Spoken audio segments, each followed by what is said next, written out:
Alright guys, TacticalRab here again today. Hope you're all doing well and enjoying your day so far with the Modern Warfare 2 beta for the first weekends coming to a close. Many have raised the question, what exactly is going on with the time to kill? Why is it so fast? And Scump saying especially on the pistols, it's pretty ridiculous. This raises an interesting question, especially because some of the movement mechanics require you only to use the pistol in certain situations. Very much intrigued to your thoughts in the comment section below. Hit the like button if you enjoy. Subscribe if you are new as always. I'd greatly appreciate it. It really helps out the channel. Thank you very much indeed for doing that one. This also thought was rather interesting here, the fact that on PC or with keyboard and mouse and stuff, there is so much visual recoil and there's so much like gun smoke. I mean, look at this. You can't even see what this guy's shooting at because there's just so much smoke that's coming out of his gun. You got all this visual recoil. It's really difficult to even see what you're shooting at. And also the fact that there's no like name tag right of our players anymore.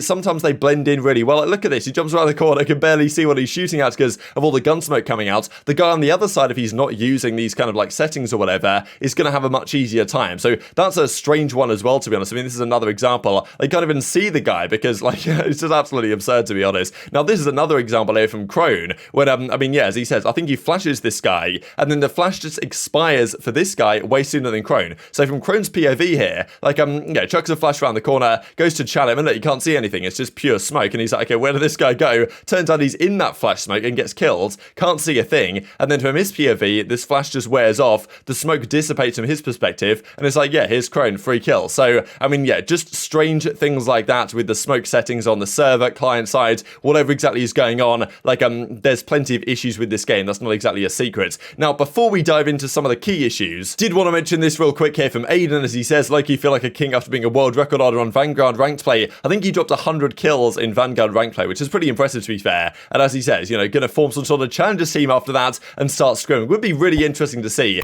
guys like Aiden or Biffle or some of these top Warzone guys give it a go briefly in challenges. Of course, the way it works really is the game comes out, like, and then Warzone 2 comes out, what, 2 weeks later or something? So they could potentially form a challengers team for like 2 weeks before Warzone 2 comes out. I'm sure Aiden and co are going to be grinding that one. But yeah, even as Center says, Boston would love to offer you the Supermax to replace me. You dropped 10 times my kills in a game. And yeah, I plan on joining a real franchise such as the Las Vegas Legion, right? I'm pretty sure even Vegas replied and say, yeah, hang on a second, why are you leaking this one so early? I reckon Vegas Legion with the roster we expect them to announce, and potentially Clay, Tej, Temp and Prolute will probably take rather quite some time, as they usually do. Now, this I wanted to give some credit to Methodz, because he's been getting roasted the last couple of weeks, especially during the whole Warzone versus CDL stuff, where Aiden and Biffle and these other guys were, well, honestly, Methodz was doing some 1v1 chals, and was, well, obviously not always having the best results. Sometimes having good results, sometimes not. Now, last night he goes on Core War and does a 1 versus 1 up against Shotzzy, and actually takes the victory. So this is pretty impressive. I guess he lost maybe this hard point. I don't know if this is a 1v1 against Shotzzy in this particular one, or maybe this is something else, but in the actual kind of free falls they did, Methodz comes out on top here. Game 1, 30-26, and then game 2, 30-28. Methodz, of course, is loving it. So, you know, fair play, right? It's pretty cool stuff. Methodz managed to get the win. I would like to see, at least from the OpTic camp, either, you know, Scump or Dashy get involved in this, because Shotzzy, like, he can shoot straight, don't get me wrong, but he's kind of the movement guy to some degree. The actual, like, gunny guys on OpTic are probably Scump and certainly Dashy, right? So I think that'd be a good time. Another Dashy, of course, he's playing a lot of Valorant and stuff and having a good time on that. He'll probably hop on the Modern Warfare 2 beta when it comes out for PC and stuff next weekends. But yeah, wanted to give Methodz credit where it's due to some degree for actually taking a couple of 1v1 victories here against Shotzzy, because that is not an easy task to achieve, no doubt about it, especially after the reputation he got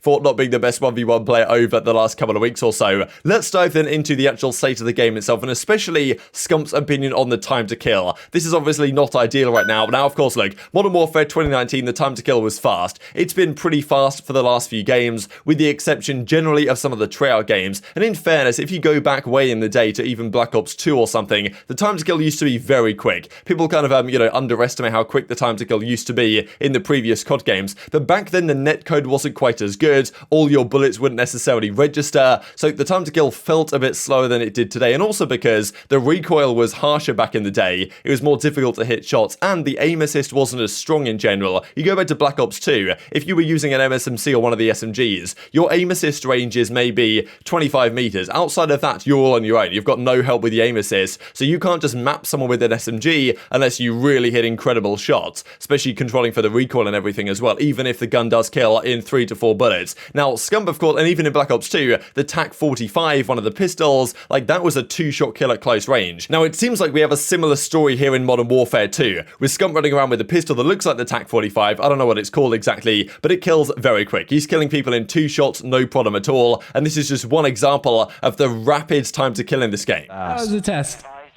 Auto tax was really f***ing up because of it. I might have to take it off. That's 2. D, you have it off, right? Jesus. I put it on for this like. Hold on. Nothing off. Bruh, they gotta up the time to kill. Are we seeing what's going on? I'm 2-shotting people with a pistol. Is this thing... Hold on. He's coming back. I got a pistol, bro. Ciao. Thank you. 2 bullets.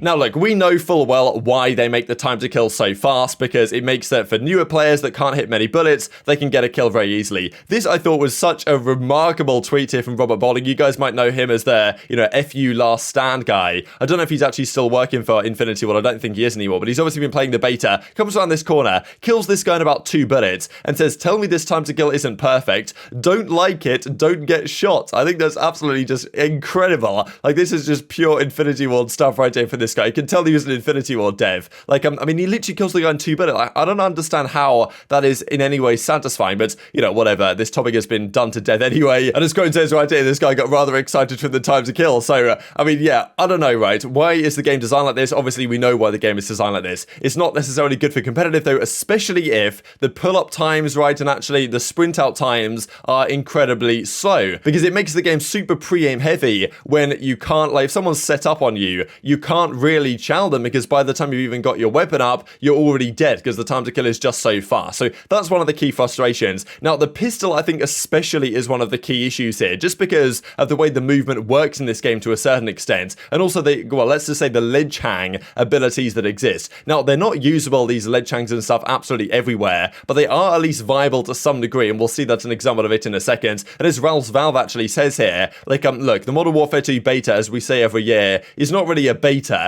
This is basically a preview or a demo, right? This game that is in the beta will be the real game. There can be some tweaks and some changes, but major design changes are not going to happen. There's not going to be a world in which the time to kill is slowed down for the real game. Now, the one way the pros could get around this, and this is like an interesting idea that I don't really think pros have considered before, but it might be an option, right? Because many pros are probably looking at this, and especially the top weapons, thinking, damn, I'm dying in like 3 bullets all the way across the map. Like, these guns are arguably too strong. The pros could, if they wanted, effectively gentlemen's agreements the strongest weapons and decide to use weapons that are more mid-tier effectively, and just say, okay, look, the strongest guns, we're not even going to use them this year. We're going to use more mid-tier weapons with more reasonable time to kills and actually have a better competitive experience. Now, I think the pros, what will actually happen is they'll complain about TTK, but actually never do this, right? Because at the end of the day, everyone wants the competitive edge. So, like, if someone's going to use this mid-tier gun, someone else is going to use this mid-tier gun, which is maybe slightly better, but not as good as the top-tier gun, and over time, everyone will get back to using the best stuff to try and get the best competitive advantage they can. Like, could you really expect, if the M4, whatever the gun is the best gun of the game, and it comes all the way to the World Championship, do you expect someone not to pull it out if it's the best weapon? So I think that's the kind of concern here, right, from that perspective. It is one maybe way around it for the pros, if they brought a lot of gentlemen's agreements in. I think that's kind of the key here that people will have to realize, is that,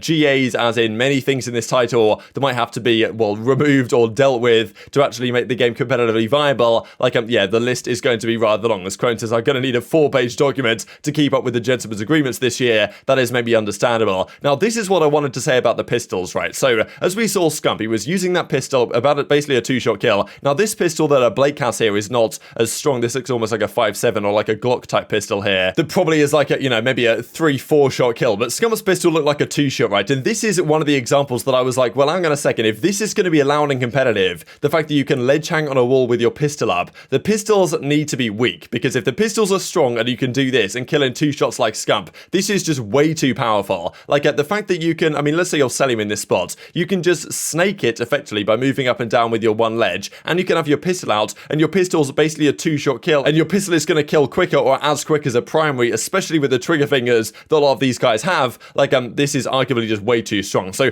what do you guys think about this, right? Do you think they're going to change it? Like, I wouldn't hold your breath, right? Let's just be honest here. First of well, it's Infinity Ward, and also it's a beta. We know how these things go. Not much changes from now to the actual state of the real game. We might see some changes for next weekend. Hopefully we see some tweaks to the gameplay experience so that they can get an idea of what the community prefers. Whether they will do that, of course, is that, well, as I say, I'm not exactly expecting it. And we have seen games with time to kills like this in the past. It's not exactly an incredibly new phenomenon to see time to kills like this. We've seen it back in Modern Warfare 2019. I would just like the handling, therefore, to be quicker so that if I do get caught off guard, I can still gun the guy rather than just being dead immediately. And I think especially the pistols, if what Scump is showing is indeed going to replicate itself in the real game, need to be made weaker, because otherwise mechanics like this ledge hang idea, which might be kind of cool in certain situations, is probably going to have to be, got rid of from the game, because if the pistols are too strong, this is surely pretty outrageous to be able to create your own head glitch and snaking opportunity practically wherever you go. So definitely tweet your thoughts in the comment section below. Just wanted to finish out with one thing here, because Crimsix, thankfully, he's back on the content grind. We love to see it. Like, look, Crim back in the day competed and he did content. The last couple of years, he's been more focused on actually being the best player he can be, being the best teammate he can be. Hasn't always worked out for him, of course, and as Codley kind of come out and say here, they do a nice little thank you for Crim's career across all the titles he competed in, but he did put out a couple of videos over the last couple of days, one of which was this one, the best walkouts in COD history. Just wanted to share this actually, because he's, well, definitely throwing some daggers in here to HyDra, talking about his necklace, calling it Voldemort's, and saying that this whole Hail HyDra gimmick is gonna, well, come back to bite him to some degree. What's going on, you descendants of the royal family of Algeria? Today we will be watching the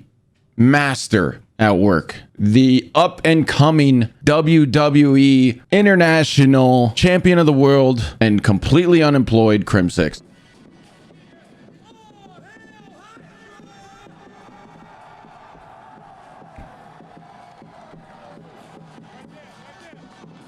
And Algeria.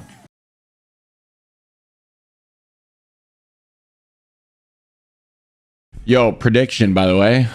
The Hail HyDra, while it's a catchy hashtag from movies that I love that probably have completely ruined Marvel stuff for me. Actually, yeah, no, that's true. That's gonna be a curse to him. I'm gonna keep it 100 a buck with everybody, right? Listen, man. If you play video games, okay, and you have necklaces, you ain't hard, okay? I'm not even just like, I realize, yeah, I'm using, Voldemort right here as an example, but dude, like bro. So not really too much to comment on there, just thought it was pretty entertaining, but very much intrigued to your thoughts on all this stuff in the comment section below. Hope you guys enjoyed the video. If you did enjoy it, hit on the like button, tell us on YouTube gods, this is a good video, and I was like you should see it as well, and I'll grow the competitive Call of Duty community. Thank you as always, take care, and I'll see you next time.